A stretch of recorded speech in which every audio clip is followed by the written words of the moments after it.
年底就是归宁之日，你要在归宁之前熟背此书。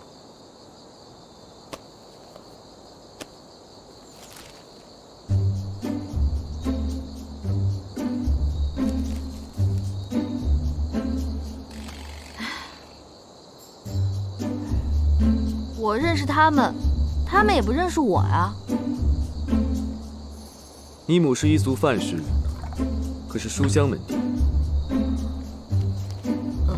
不好意思啊，实在是不记得了。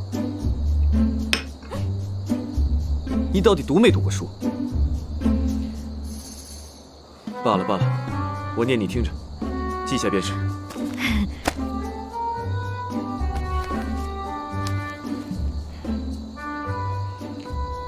可还记得此人是谁？这位大妈看上去已经到了更年期，但是眉眼间似乎看出是个半老徐娘，风韵犹存嘛。你胡言乱语什么？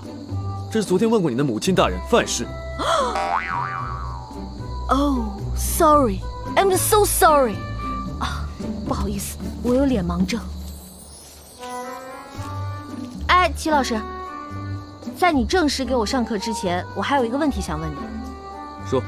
是不是今晚不能让人睡觉了？你以为呢？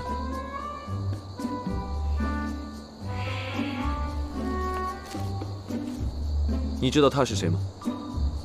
他父亲。这是你表哥。